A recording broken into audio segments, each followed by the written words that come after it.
So ang papag-usapan po natin today is yung latest update po sa ICC case ni fprrd. So unang-una po dyan, kung maka-apekto ba itong pag-step aside ni Prosecutor Can dun sa kaso niya. And then i-discuss ko din po yung pinaka-recent na final na pleading po nila Attorney Kaufman on May 9, 2025 dun sa pag-request for the disqualification of 2 judges. Okay, so good everybody po. This is Attorney Neil Abayon, your quote-unquote favorite DDS lawyer, at yan po yung i-explain ko sa inyong lahat for today, okay? Pero bago po tayo mag-explain, konting maritesan lang po muna tayo. So sa lahat po nang nagko-comment sa recent post ko na tumakbo daw ako ng 2028, ang masasabi ko lang po, wag nyo muna problemahin po yung 2028 kasi sobrang layo pa po nun, di ba? The Philippine elections, the midterm elections just concluded last Monday lang. 1 week pa lang po yung lumipas. So tsaka na po natin problemahin yung 2028. So for now po, focus lang muna tayo dito sa legal educational videos ko to current events. Dito lang po muna tayo, tsaka na po natin isipin yung 2028. And gusto ko lang din po pala i-welcome lahat ng mga bagong subscribers, members, and followers ko po all across my social media. Kasi last week po we were only at 155,000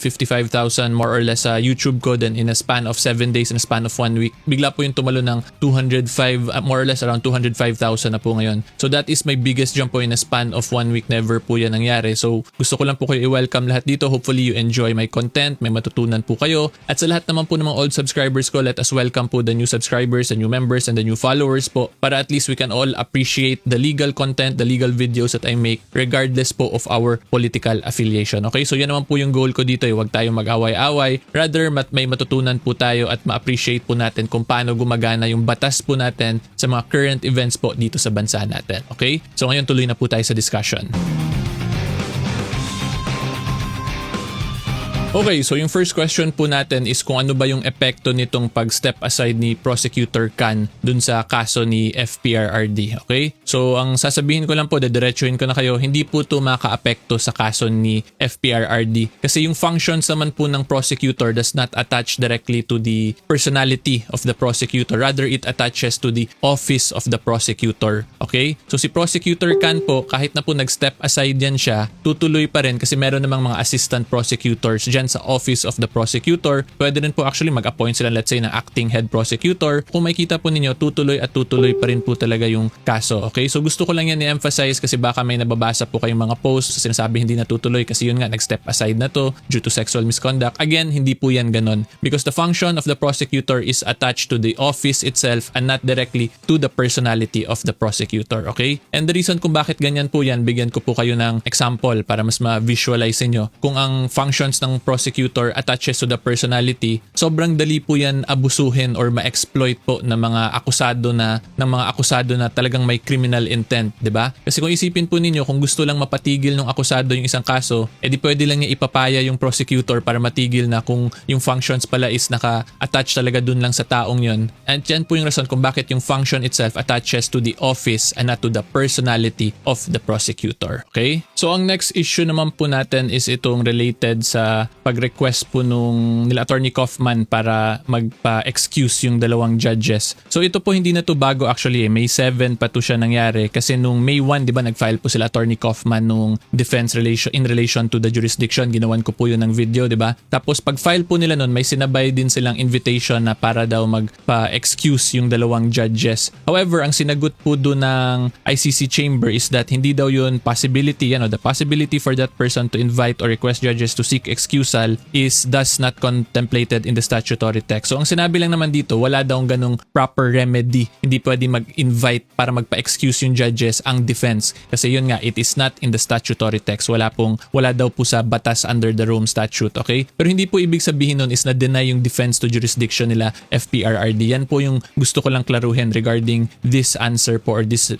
decision nung ICC chamber. Okay? So ngayon punta naman po tayo sa next issue natin. So ngayon, ito na po yung pinaka-recent na final talaga nila Attorney Kaufman in relation dun sa case po ni fprrd. This was filed May 9 pa po. At yung pinaka-purpose po nito ngayon, di ba sabi dun sa initial yung sa May 7, hindi daw pwede mag-invite yung defense para magpa-request ng excusal yung judge. So dito ngayon, hindi na invitation yung ginawa talaga nila Attorney Kaufman. Nag-file na po talaga sila ng request for the disqualification of the judge directly. So itong final nila proper na po kasi nasa Rome Statute na talaga to. Pero para po mas maintindihan ninyo, i-explain ko muna yung backstory kung bakit nire-request talaga nila Attorney Kaufman ipa-disqualify itong dalawang judge sila, Judge Rene Adelaide Sophie Alapini Gansu and si Judge Maria del Socorre Flores Liera. Ang haba po ng pangalan nila, no? So anyway, explain ko po muna sa inyo yung backstory. So yung pinaka-reason po is because of this one talaga, itong kaso po sa appeals chamber sa ICC. So dati po kasi may kaso dyan sa appeals chamber kung saan sila Solgen Guevara pa po yung nag-represent ng Philippines back then, na dinesisyonan nila noong 27 March 2023. Dininay po nila yung question on the jurisdiction nila Solgen Guevara. At dun po kasi sa case na to, ito pong case na to, kasama po tong sila Judge Socorro Liera and si Judge Rain Alapini Gansu. Kasama po kasi silang dalawa dun sa decision kung saan dininay po yung defense of jurisdiction nila Solgen Guevara. Okay? So because of that po, because of this 2023 decision, yun yung reason kung bakit ko ni-question ni Attorney Kaufman yung dalawang judges or gusto po niya ipa-disqualify, because from there, yung appearance of impartiality or pagiging impartial ng two judges na yun is pwede po maging questionable daw in the eyes of a reasonable person according to Attorney Kaufman. Okay? Ang problem lang din po pala dito sa case na to, ang issue po nila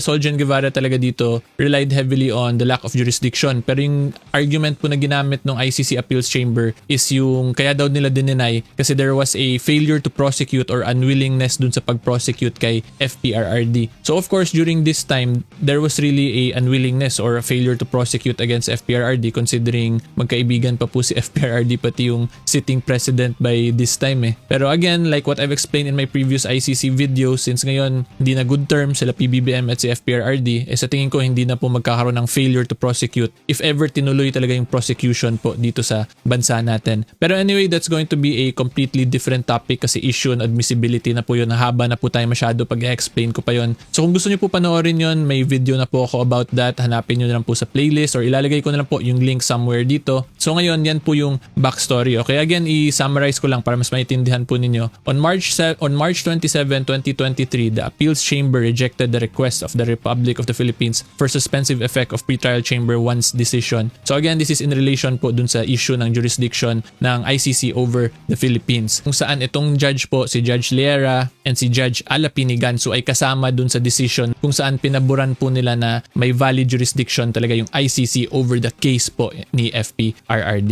Okay? So ngayon na alam nyo na yung backstory, mas maintindihan nyo na po kung bakit pinapad-disqualify talaga nila Attorney Kaufman yung dalawang judges. Okay? So anyway, unang-una po i-verify muna natin yung document natin kasi baka sabihin nyo fake news po tayo eh. So this one sa upper left, you can see it's International Criminal Court and then dated May 9, 2025, addressed to the Presidency, and then the purpose is the request for the disqualification of the two judges, and then it is defense for Mr. Rodrigo Roa Duterte. Okay? So kung gusto nyo po makuha yung official copy nito, ilalagay ko na lang po yung link either sa comment section or sa description box po. So ngayon, punta na po tayo sa main argument sila Attorney Kaufman. So take note po sila Attorney Kaufman po yung gumawa ng arguments na to, hindi po ako. I am simply explaining it in layman's term para mas maintindihan ninyo kung ano ba yung mga legal principles dito sa ginawa po nilang pleading na to. Okay? So before po isa-isahin ko tong pleading na to, ito muna yung gusto ko i-explain sa inyong lahat para ma-gets nyo talaga yung importance kung bakit kini-question or gusto ipa-disqualify po nila Attorney Kaufman yung two judges. Sa role po kasi ng judges, ang kailangan po talaga nila mapakita is that they are not only actually impartial but they must also appear impartial in the eyes po of a reasonable person. Diba? So makita po niyan dito, ginamit po yan nila Attorney Kaufman. Tingnan po niyo dito, ang sabi po ni Attorney Kaufman, need not demonstrate actual bias but the mere appearance of grounds to doubt judicial impartiality suffices. Okay? So in Tagalog po, in simpler terms, ang ibig sabihin po niyan, ang mga judges po hindi lang dapat maging actually impartial or dapat hindi po sila bias, pero kailangan din po nila na pagtingnan po sila ng reasonable person is mukha talaga silang impartial or hindi bias. Yun po yung requirement talaga ng judges. So sa international laws po natin, sa Rome Statute, ganun po yun. Dito po sa bansa natin, ganun din po yun yung sa Code of Judicial Ethics natin. Judges must not only be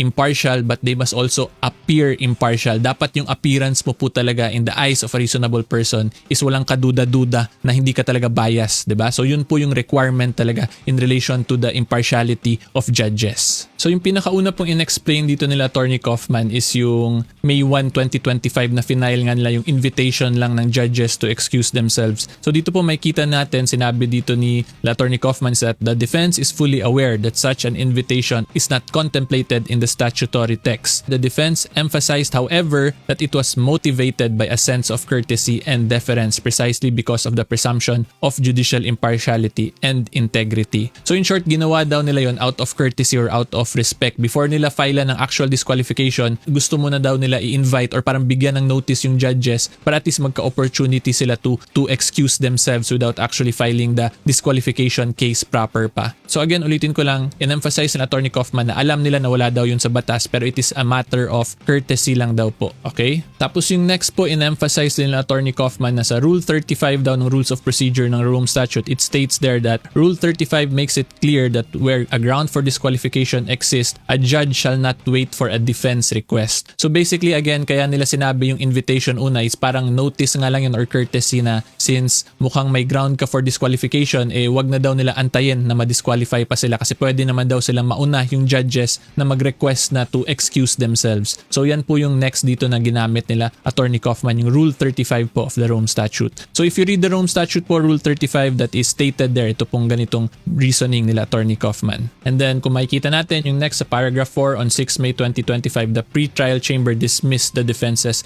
invitation. So yun yung in-explain ko na kanina yung pinakauna pa. So again, sinabi nila Attorney Kaufman dito, they were fully aware but it was a matter daw of courtesy lang na mag-invite muna sa judges na baka gusto nila mag-excuse sila before any petition for disqualification will actually be filed against them. Okay? Tapos yung pinaka-main issue po na ni-raise dito nila Attorney Kaufman is ito po yun. The question before the presidency is whether in the present scenario there can exist a public and objective perception of impartiality when the judges have already ruled on exactly the same issue in exactly the same situational context. So yan yung in-explain ko sa inyo kanina, 'di ba? Yung dalawang judges na gusto nila ipa-disqualify, naging involved na dun sa appeals chamber. Therefore, pwede ngayon magkaroon ng appearance of partiality on their part kasi hindi po nila ginrant yung appeal dati. Pinaboran nila na may jurisdiction daw talaga. 'Di ba yung sa defense po nila Attorney Kaufman, they are questioning basically jurisdiction over the subject matter and the exercise of jurisdiction. So yung dalawang po yun touches also on jurisdiction. Therefore, since kasama na yung dalawang judges na to dun sa appeals chamber,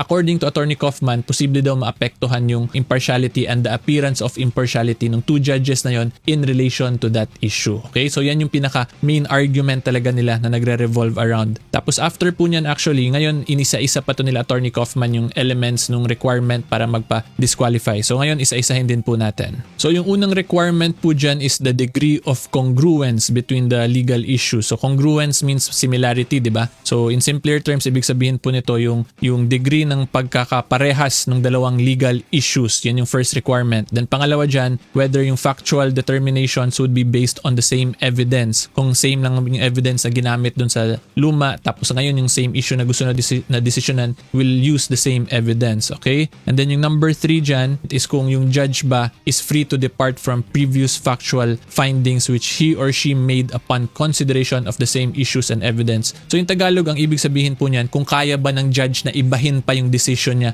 considering the circumstances po of the case. So yan po yung 3 requirements. Una yung degree of similarities between the issues. Pangalawa yung evidence kung parehas ba. At pangatlo kung kaya ba talaga ng judge na or kung mukha bang kaya ng judge na baguhin pa yung decision niya despite yung previous na factual findings or decision po niya. Okay? So as to the first requirement, yung degree of congruence between the legal issues, ang sabi po ni Attorney Kaufman, merong prior involvement yung judges daw in the most substantive legal questions in the case against Mr. Duterte. Kasi yun nga, yung diniscuss before was jurisdictional issues. Ngayon yung defense nila also touches on jurisdictional issues. So kung titingnan po natin, there is really a congruence or similarity between the two issues po. Okay? So as to the similarity in the evidence, the factual determination would be based on the same evidence. Ang sabi din po ni Attorney Kaufman dito is that no new facts will arise which would possibly allow the judges to reflect differently upon the legal issues at stake other than to maintain their previous findings. Kasi more or less same naman eh. Timelines lang po yung pinapag-usapan nila, 'di ba? Yung date of withdrawal, yung date of filing ng investigation versus dun sa mga preliminary matters na ginawa noong 2018. So since puro lang po dates pinapag-usapan, more or less parehas lang po yung evidence na gagamitin. Therefore, therefore, magiging parehas lang din yung factual determinations of the issue. So yan po yung second argument dito nila, Attorney Kaufman, in relation to the second requirement. Okay? So ang pinaka-important po talaga dito sa 3 requirements na to is kung kaya ba baguhin ng judge yung decision niya despite dun sa previous decision niya that touches on the same legal issues and has the same evidence po na ginamit. So ngayon, tingnan po natin kung paano yan in-argue nila Attorney Kaufman. So as to the third requirement po, yung opening statement dito nila Attorney Kaufman, sabi nila, it is not reasonable to expect a judge who has recently expressed a highly publicized position on a specific legal issue to depart from that view. Okay? Kung ako po tatanungin, I agree with this position. Lalo na po 'di ba na yung case ni fprrd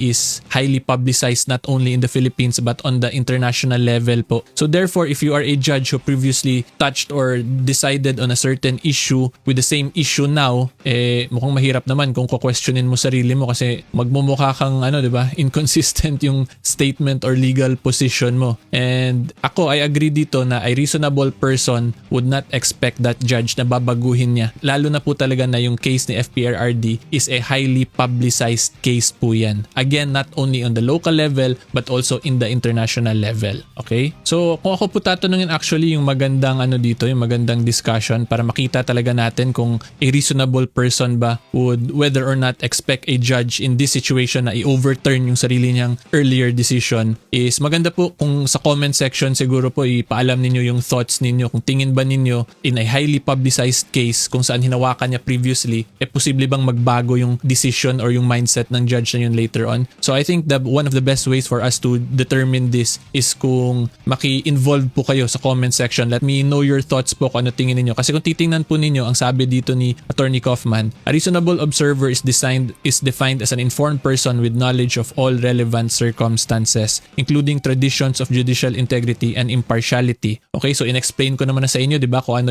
yung reason bakit a judge must not only be impartial but must also appear to be impartial. Tapos I'm sure if you are watching this video na informed din kayo of the knowledge and all relevant circumstances of the case. Therefore, qualified po kayo maging reasonable person to determine para masagot po tong question, para masagot po yung question na sinabi ko. So, let me know lang po sa comment section kung anong thoughts nyo regarding this issue. Whether or not a reasonable person would expect a judge who has recently expressed a highly publicized position on a specific legal issue to depart from that view. Kung sa Tagalog pa, kung sa tingin ba ng isang reasonableng tao, yung judge na nag-decide na on a previous matter is babaguhin pa ba niya yun in a later case kung saan yung kasong yun is highly publicized not only on the local level but on the international level as well. Okay? So ito medyo maritesa na lang to pero curious lang din ako kung ano talaga yung thoughts po ng mga viewers ko regarding this issue. And then on the part of the prosecution, ito i-share ko lang din po kasi maganda rin tong argument ng prosecution regarding dito po sa ni Attorney Kaufman. So sabi po ng prosecution dito is that the judge's prior legal determinations on legal issues made in the course of carrying out their ordinary duties do not amount to bias, nor should they create the appearance of conflict of impropriety. A conclusion to the contrary would lead to a nonsensical situation where a judge may be barred from issuing decisions on the same legal issues more than once. So basically yung point dito ng prosecutor is hindi daw pwede argue na porket naging involved before, hindi siya pwede maging involved later on with a similar issue. Otherwise, ang dating niyan ngayon is hindi pala pwede mag-decide yung isang judge on similar issues. So kung makita po ninyo, yun yung argument naman ng prosecution. Ang problem ko lang po sa ganitong argument, hindi naman kasi the same legal issue yung pinaka-issue talaga regarding this. Rather, ang pinaka-issue po dito is that there is a similarity in legal issues, there is a similarity in evidence submitted, and the issue on whether or not kaya by overturn talaga ng isang judge yung prior decision niya na maging contrary dun sa una po niyang decision considering the circumstances of the case. Dito kasi yung prosecution, he made it appear na sobrang simple lang na dapat kahit same legal issue, pwede pa rin mag-issue yung judge. However, yun nga, hindi, like what I stated, hindi po yun ganun because this case is highly publicized, so may other circumstances ba revolving around the case na it is not as straightforward na legal issue lang talaga yung pinapag-usapan. Kaya nga po meron nung third requirement, diba, whether or not a reasonable person in that situation is tingin niya niya yung judge kaya ma-overturn considering all the circumstances of the case and not only on the similarity of legal issues. Okay? So I'm sure mababash ako dito kasi mukhang pro FPRRD ako, pero kung ako po tatanungin, honestly speaking, yun po talaga yung observation ko dito kasi itong prosecution, kaya nga sabi ni Attorney Kaufman the prosecution misrepresents the defense arguments. Diba? And I agree with this kasi the prosecution is making it appear na yung issue lang talaga is similarities in issue, which is hindi po yun lang naman yung issue talaga regarding this, yung mga disqualification of judges. Because again, judges must not only be impartial but they must also appear to be impartial. Very important po talaga yun. Okay? So in conclusion po, ang sinabi talaga ni Attorney Kaufman is this one, kung makikita po ninyo. The question of jurisdiction and the exercise thereof is a contentious, if not the most contentious issue in the case. Deciding this matter in favor of the defense will have far-reaching consequences on the future of the situation. Okay? So ang point po nito, kung sa Tagalog pa, yung question of jurisdiction or yung mga issues of jurisdiction is seryoso daw po yun or very material sa case, if not the most serious or the most important daw in the case of FPRRD. Kaya dapat daw ma-actionan talaga siya ng isang impartial judge. Not only an impartial judge, but a judge that also appears impartial in the eyes of a reasonable person. Kaya inaano talaga nila Attorney Kaufman yung petition for disqualification, yung request po nila for disqualification, because basically kung magagrant to or madedenay, this will really decide the fate of the case po of FPRRD. Kung magrant to ngayon, hindi naman automatic mananalo agad si FPRRD sa case. Okay, klaruhin ko lang din po pala yon. Ang mangyayari lang, madidisqualify ngayon yung 2 judges na yon na na-desisyonan na yung similar issue. Therefore, may papasok na 2 judges, may fresh minds po na mas magmumukhang impartial talaga yun sila in the eyes of a reasonable person. So sa ganung situation po, mas magiging mukhang patas po yung decision. So again, i-clarify ko lang po hindi po porket na i-grant tong request for disqualification, ito is automatic panalo agad si FPRRD. Ang mangyayari lang po, may bagong judges na ma-assign na hindi naging previously involved. So in that sense po, mas magiging mukhang patas na yung kaso. Okay? And again, the reason kung bakit nga ito pinupukpuk talaga nila Attorney Kaufman is because very important talaga yung defense of jurisdiction sa kaso ni FPRRD. Like what they have previously explained po dun sa May 1 defense na final po nila, na in-explain ko din po yan sa previous videos ko. Anyway, kung gusto nyo po talaga makita kung bakit importante talaga yung jurisdiction dito sa defense, is ilalagay ko na lang po dito sa gilid ng mukha ko yung video ko regarding that para mas ma-appreciate nyo pa po yung case. Okay? Pero for now kasi hanggang dun na lang muna tayo So anyway, hopefully klaro po yung discussion natin despite the technicalities. So if you like legal educational videos, follow lang po kayo sa akin. Until next time, see you all po. Bye-bye!